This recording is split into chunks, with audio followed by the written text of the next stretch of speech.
I hugged her. "Please, call me Mom," I said, my heart so full.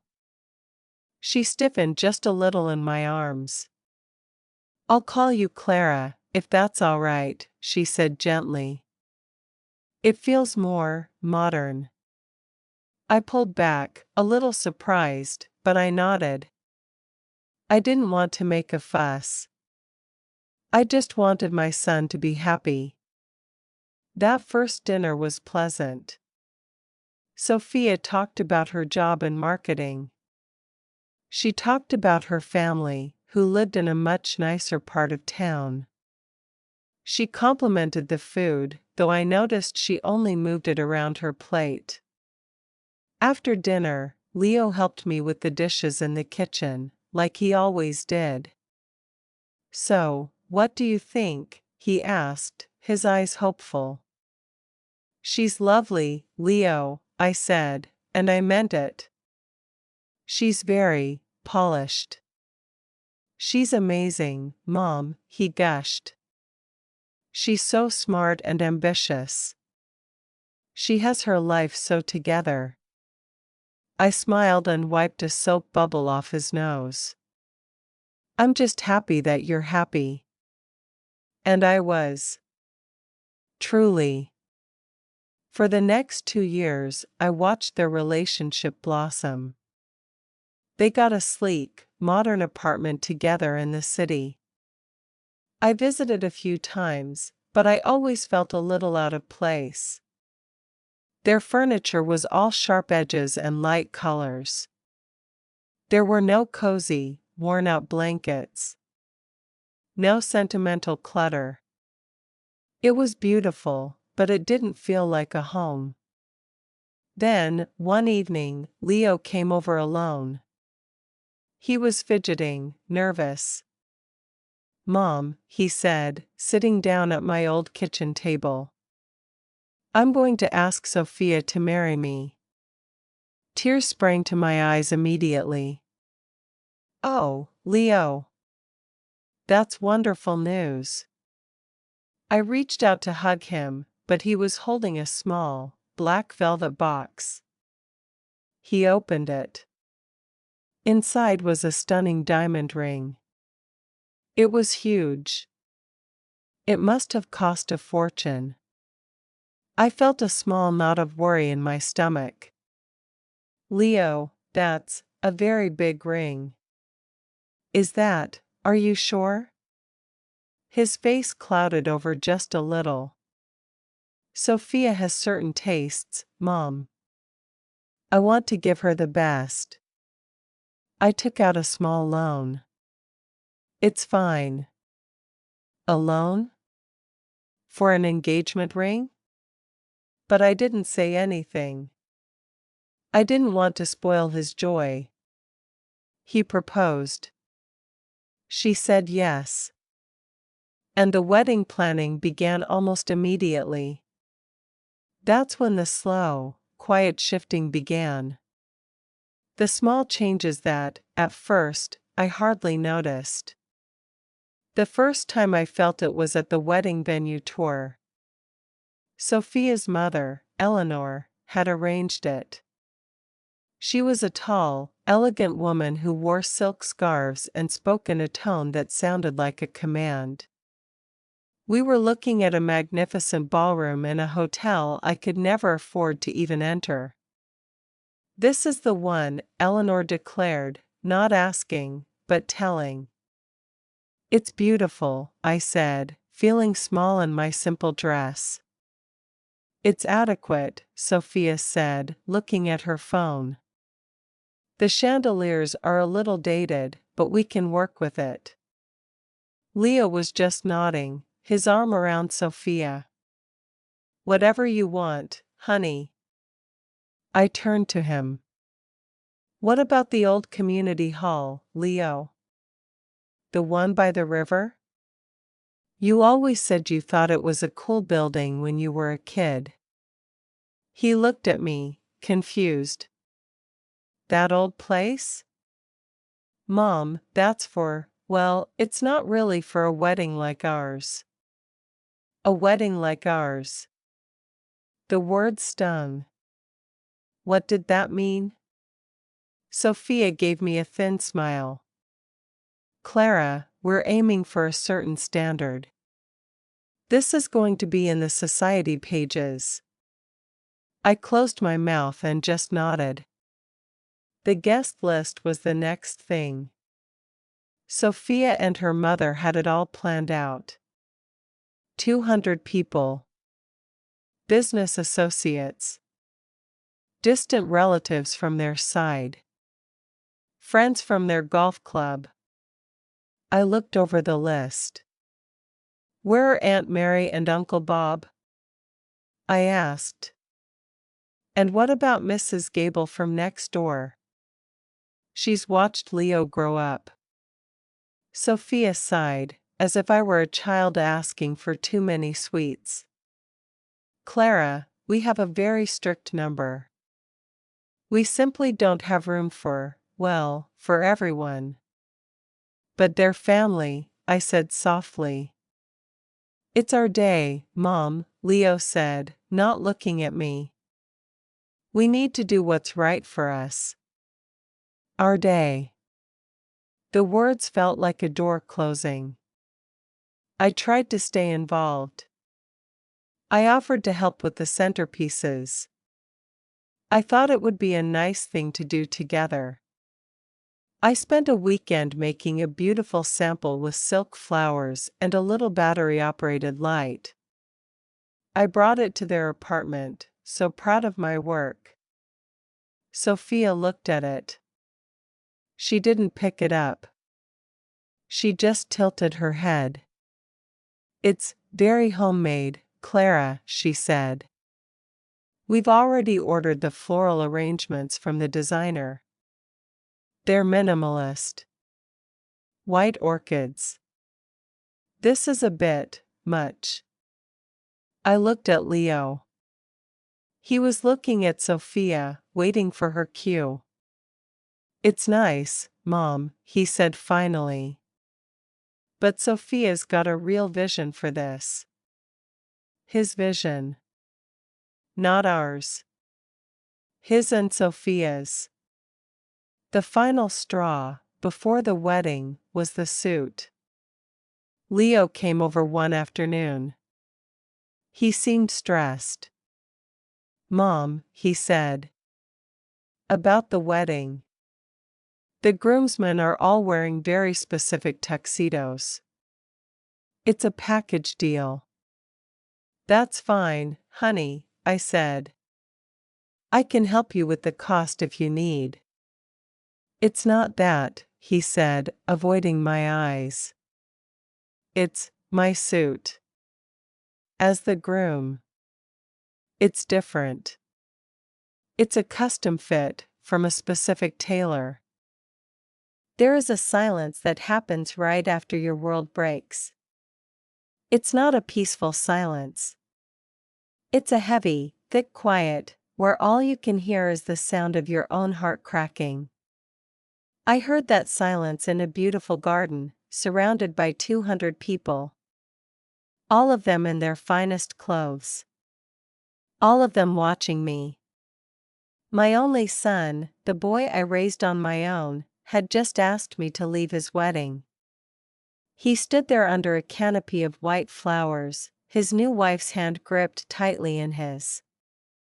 And he looked at me, his own mother, and told me I was no longer welcome.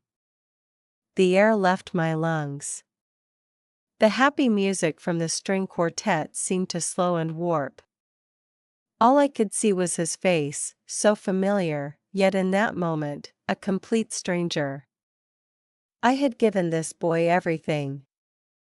I had worked 2 jobs to put food on the table. I had stayed up all night when he was sick. I had saved every spare penny to help him buy his first car. I had loved him with a force that felt like the only true thing in my life. And now, on the day that was supposed to be my proudest moment, he was throwing me away. I saw the guests shifting in their seats. I heard their muffled gasps. I saw the triumphant, barely hidden smile on my new daughter-in-law's face. She had won. She had finally pushed me out. I should have cried. I should have screamed. I should have fallen to my knees and begged him to see reason. But I didn't. A strange, calm clarity washed over me. It was like a cold, clean wave. All the pain, all the fear, all the desperate need for his love, it just drained away. I looked at my son. I looked at his bride. And then, I did the one thing nobody expected. I smiled. It wasn't a happy smile. It was a small, sad, final smile. A goodbye smile.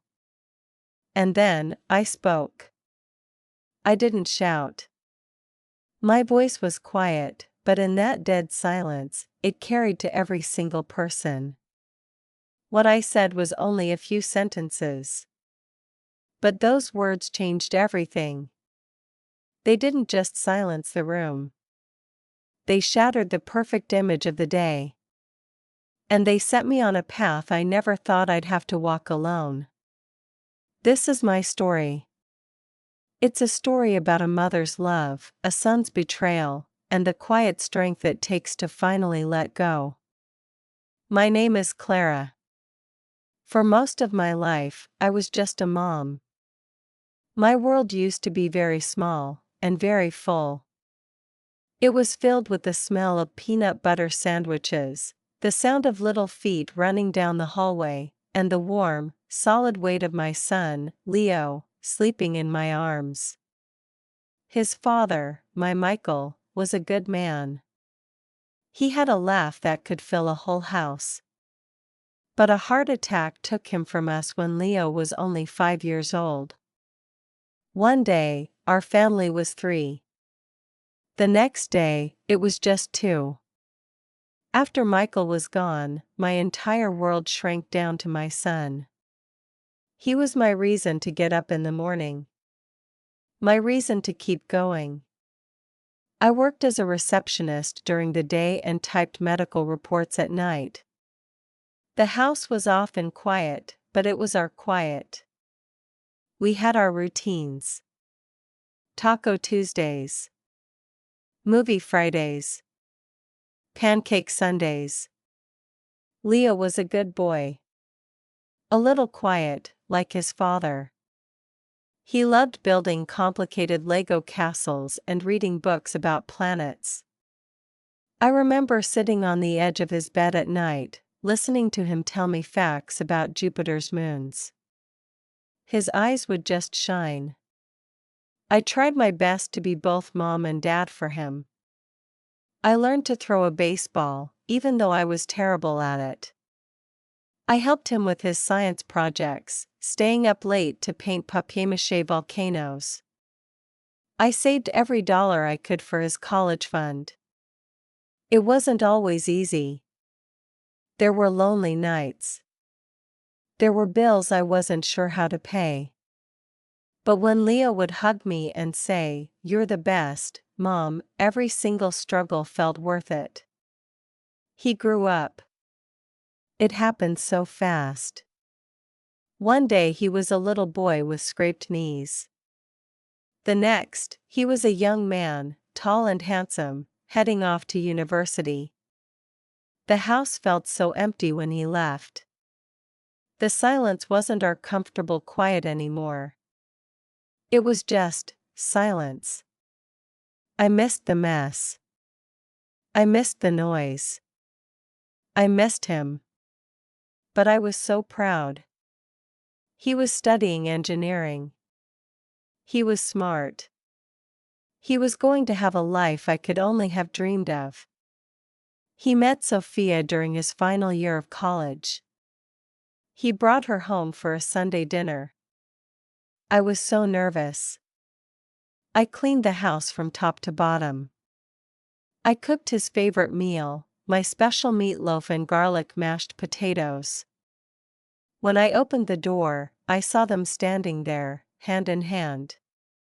Leo was beaming. And Sophia, she was beautiful. She had long, dark hair and perfect makeup. She was wearing a stylish dress, and she carried herself with a confidence that I, a woman who bought her clothes from discount stores, never had. "Mom, this is Sophia," Leo said, his voice full of pride. She smiled at me. It was a bright, white, perfect smile. But it didn't quite reach her eyes. "It's so wonderful to finally meet you, Clara," she said. Her voice was smooth and polite. I waited, confused. He took a deep breath. "The thing is, Mom. Dad's suit. The one you wanted me to wear. The one he got married in. It won't work." I felt like I'd been physically pushed. My Michael suit. I had kept it carefully preserved in a garment bag for 20 years. It was a little old-fashioned, sure. But it was perfect. It was a piece of his father he could have with him. A way for Michael to be there. Tears filled my eyes. "Leo, it was your father's." "I know, Mom," he said, his voice tight. "But it's just not the right style. Sophia says it will look cheap in the photos." Sophia says. Those two words were becoming a weapon. "So, you won't wear your father's suit?" My voice was a whisper. "I can't, Mom. I'm sorry. It's my wedding. Please don't make this difficult." I looked at my son. I saw the little boy who used to wear his father's big shoes around the house. I saw the young man who had cried in my arms on the anniversary of his dad's death. Where was he? I just nodded, turned around, and started washing a dish that was already clean. I couldn't let him see me cry. He left shortly after, and I sat alone in my quiet kitchen, in the house full of our memories, and I felt a loneliness so deep it was like a physical ache. The wedding day arrived. I put on my best dress, a lavender one I'd bought on sale. I tried to make myself look as elegant as I could. I wanted to make Leo proud. The ceremony was at a beautiful vineyard. It was a perfect day. The sun was shining. Everything was lush and green and expensive looking. I sat in the front row, alone. On the other side, Sophia's family formed a large, chattering, well-dressed group. I felt like a single, faded flower in a bouquet of bright, new ones. The music started. Leo walked to the front with the best man. He looked so handsome in his custom-tailored tuxedo. But all I could see was the ghost of his father's suit, the one he wasn't wearing. Then, Sophia appeared. She was a vision. Her dress was a work of art. She glided down the aisle, her eyes fixed on Leo. He looked at her like she was the only person in the world. The look I remembered him giving me when I'd fix his favorite toy. That look was now reserved only for her. The ceremony was beautiful. The vows were sweet. When they were pronounced husband and wife, and they kissed, everyone cheered. I cried. They were happy tears, but they were also sad tears. It felt like an ending. Like I was officially handing him over. After the ceremony, there were photographs. I stood to the side, waiting to be called. I saw the photographer posing them with Sophia's family. Dozens of pictures. Then, it seemed like it was over. The wedding party started to walk towards the reception hall. "Wait," I said, hurrying up to the photographer. We haven't taken one with just me and Leo. The photographer looked at his clipboard. I'm sorry, ma'am. My list is full. The schedule is very tight. I looked at Leo.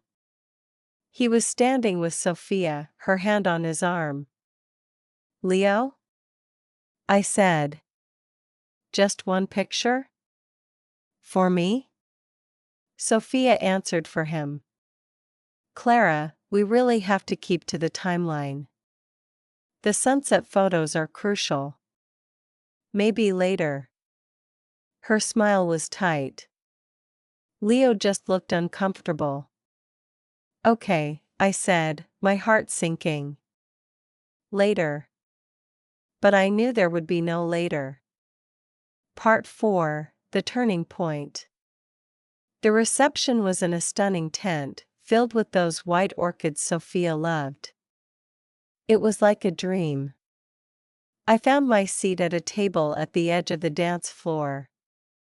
I didn't know anyone at my table. They were all friends of Sophia's parents. I watched Leo and Sophia move through the crowd. They were the perfect couple. Everyone was laughing, drinking, celebrating. I felt like a ghost at my own son's wedding. During the dinner, I decided to try one more time. I went up to the head table. Leo was laughing at something the best man said. Leo? I said softly. He turned. Oh, hi, Mom. I was just wondering, for the mother-son dance? I asked. Should I be ready soon? It was a tradition I had been dreaming of since he was a little boy. I had even picked out the song, a slow, sweet ballad he used to love. Leo's smile faded. He glanced at Sophia. Sophia put her hand on his. Oh, Clara. We decided to skip that. It's a bit of a dated tradition, don't you think? We're going straight into the party dancing after our first dance. I felt the world tilt. Skip it? My dance? With my son? But, I looked at Leo, pleading with my eyes. Please. Just this one thing. He wouldn't meet my gaze. Sophia's right, Mom. It kind of kills the vibe. This way is more fun. Kills the vibe. My love for him, our history, our dance, it killed the vibe. I just stood there, unable to move. The noise of the party seemed to fade into a dull roar in my ears. Then, Sophia spoke again, her voice sweet but her eyes like ice. Actually, Clara, there's something else. I waited. We've been thinking about the guest book table, she said. It's looking a little bare. We were wondering if you wouldn't mind managing it for the rest of the evening? Just to make sure everyone signs it? It would be such a help. She was asking me to leave my seat. To leave the celebration. To go and sit at a small, lonely table by the entrance, away from everyone. To be an usher. At my own son's wedding. I looked at Leo. My son. The boy I had sung to sleep. The man I had sacrificed everything for. He looked at me, and then he looked at his new wife. And he made his choice. Yeah, Mom, that would be great, he said, his voice casual. You wouldn't mind, would you? That was the moment. The moment the last thread of hope inside me snapped. I didn't get angry. I didn't cry. I just felt empty. And then, I felt clear. I looked at both of them. I saw them for who they were. A weak man, and the woman who controlled him. I knew what I had to do. I walked back to my table and picked up my small, beaded purse. I didn't look back. I walked straight out of the tent, through the garden, and towards the parking lot. I had just gotten into my old, reliable car when I saw Leo running after me. He looked panicked. "Mom. Mom, wait. Where are you going?" I rolled down the window.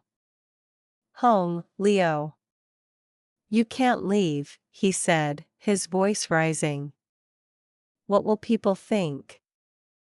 "It will ruin everything." Of course. It was about the appearance. About what people would think. "I'm not going to sit at the guest book table, Leo," I said, my voice calm and steady. "I am your mother. Not the help." "You're being selfish," he shot back, his face red. "This is our day. Why do you have to make everything so difficult? Why can't you just be happy for us?" That's when I saw Sophia walking up behind him, a smug look on her face. Leo saw her, and it was like it gave him courage. He puffed out his chest. "You know what, Mom? If you can't support us, if you can't respect Sophia, then maybe you shouldn't be here at all." The words hung in the air. The ultimate threat. Sophia stood beside him, linking her arm through his. A united front. Against me. I looked at my son. I saw the little boy I loved more than life itself. And I knew, with a terrible, final certainty, that he was gone. I took a deep, slow breath. I got out of the car. I didn't slam the door. I closed it gently. And I started walking back towards the wedding. Not as a defeated mother, but as a woman who had finally found her voice. Leo and Sophia followed me, confused. I walked back into the tent. The music was playing. People were dancing. I walked right to the center of the dance floor. I stood there, in my simple lavender dress, in the middle of all that perfection. I turned and faced the bandleader. "Excuse me," I said, my voice clear. "May I have the microphone, please?" He looked surprised, but he handed it to me. I turned to face the crowd. 200 faces, frozen, staring at me. I saw Leo and Sophia at the entrance, their faces a mask of shock and horror. I tapped the microphone. The music stopped. The talking stopped. There was that heavy, breaking silence. And I began to speak. Part 5, The Resolution. "Hello, everyone," I said, my voice surprisingly steady. "For those of you who don't know me, my name is Clara. I am Leo's mother." I could feel every eye on me. I saw Leo take a step forward, but Sophia held his arm, pulling him back. "I'm not going to take up much of your time," I continued. "I just wanted to say a few words. Words I thought I would say in a toast, but it seems my toast was cut from the schedule." A nervous ripple went through the crowd. I look at my son today, and I see the man he has become. I am so proud of the person he is. I remember the little boy who loved the planets. The teenager who worked so hard in school. The young man who was so kind to his old mom. My voice wavered for a second, but I held it together. When his father, my Michael, passed away, my world became very small. It became Leo. He was my sunrise and my sunset. Every sacrifice I ever made, I made gladly. For him. Because a mother's love is the deepest, fiercest love there is. It is a love that asks for nothing in return. I looked directly at Leo. His face was pale. But a mother's love also means knowing when to let go. It means watching your child build a new family, and stepping back to give them space. I have tried to do that. I have tried to be happy, and to be supportive, and to not be a burden. I took another breath. This was the hard part. But there is a difference between stepping back and being pushed out. There is a difference between letting go and being let go of. I saw Sophia's jaw tighten. A few minutes ago, I said, my voice soft but clear, my son asked me to leave his wedding. He and his new wife felt that my presence was difficult. That I was not being supportive enough by refusing to spend the reception sitting alone at the guest book table. A collective gasp went through the crowd. People turned to look at Leo and Sophia. I saw the shock and disapproval on their faces. So, I will grant their wish, I said. I am leaving. I looked at Leo, and my heart broke all over again. But I kept going. But before I go, I want to say this. Leo, I love you. I will always love you. That will never change. But love should not mean silence. It should not mean allowing yourself to be treated as an afterthought. It should not mean erasing yourself to make room for someone else's perfect life. I turned my gaze to Sophia. Sophia, welcome to our family. I truly hope you make my son happy. But a family is built on respect. On kindness. Not on power and control. Remember that.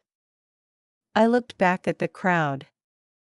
Please, don't let this spoil your evening. Celebrate. Be happy. This is still a wedding. It is still a beautiful day.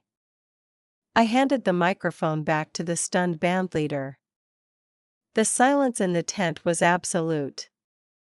You could have heard a pin drop. I didn't look at anyone. I just turned, and I walked. I walked past the tables of staring guests. I walked past the beautiful, uneaten wedding cake. I walked past my son, who was standing frozen, tears now streaming down his face. I didn't stop. I got into my car, and I drove away. This time, for good.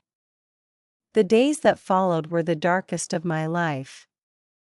The house was so quiet. The silence was a physical presence.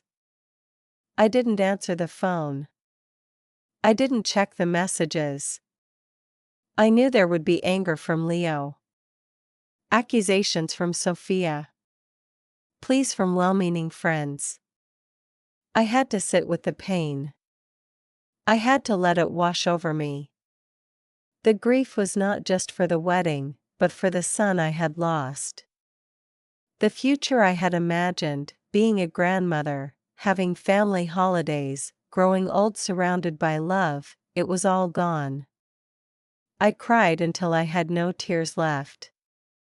About a week later, there was a knock on my door. It was late. I wasn't going to answer, but the knocking was soft. Persistent. I opened the door. It was Leo. He looked terrible. His eyes were red-rimmed. He was still in his wedding suit, now wrinkled and stained. We just looked at each other. "Can I come in?" he whispered. I stepped aside.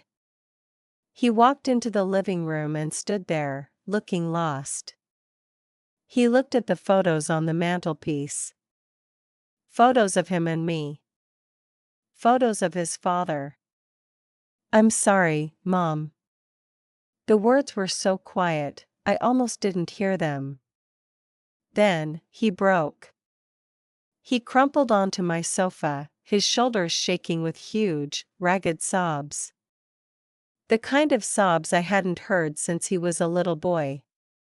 I didn't go to him immediately. I let him cry. He needed to feel it. The weight of what he had done. When his sobs subsided, I sat down next to him and handed him a box of tissues. "She left me," he said, his voice hoarse. I didn't say anything. I just waited. "The day after the wedding," he continued. "She said I was weak. She said I had humiliated her. She said a real man would have thrown you out himself. She took the wedding gifts, the money, and she left."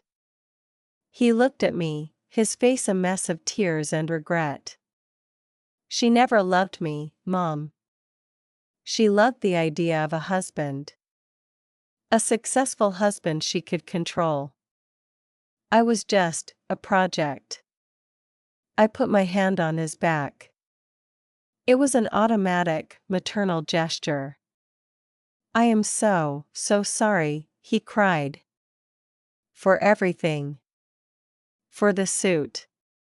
For the dance. For asking you to leave. I don't know who I became. I was just so desperate for her to love me. I thought if I did everything she wanted, she would." "Oh, Leo," I said, my heart aching for him. "You can't buy love with obedience." "I know that now," he whispered. "I lost everything. I lost her. And I almost lost you." He looked around the familiar, cozy room.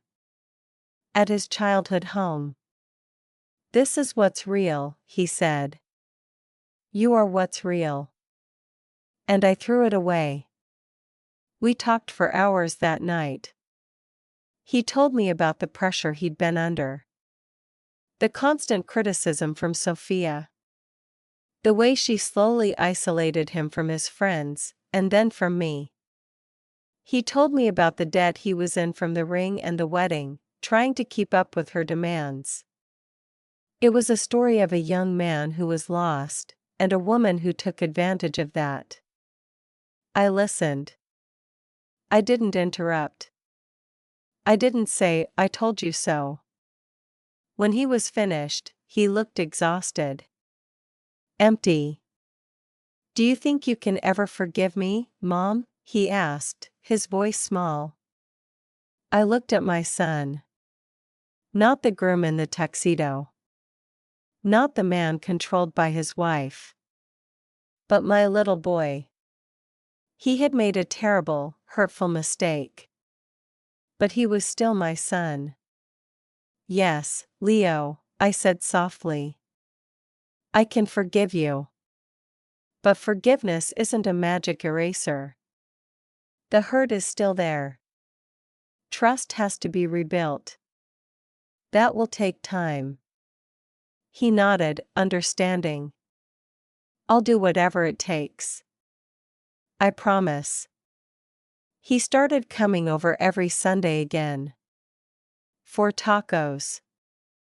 It was awkward at first. The silence between us was heavy with unsaid things. But we kept showing up. He started therapy to understand why he let himself be treated that way. He got a second job to pay off his debts. He was trying. Really trying. It wasn't a quick fix. There were stumbles. There were times the old hurt would rise up in me, and I would be short with him. But he was patient. He was learning to be his own man. A year later, he was a different person. More grounded. More himself. He had reconnected with his old friends. He was laughing again. One Sunday, he was over for pancakes. He was flipping them at the stove, just like I'd taught him. "Mom," he said, not turning around. "I've been seeing someone." My heart skipped a beat. I was scared for him. He turned around, seeing the worry on my face. He smiled. "It's okay. Her name is Chloe. She's a teacher. She's kind. She reminds me of you." A few weeks later, he brought her over. Chloe had a warm smile and laughing eyes. She wasn't polished or perfect. She was real.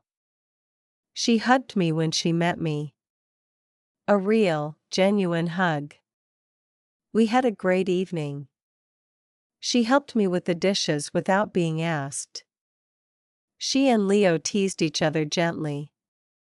I saw the way he looked at her, not with desperate need, but with quiet, steady love.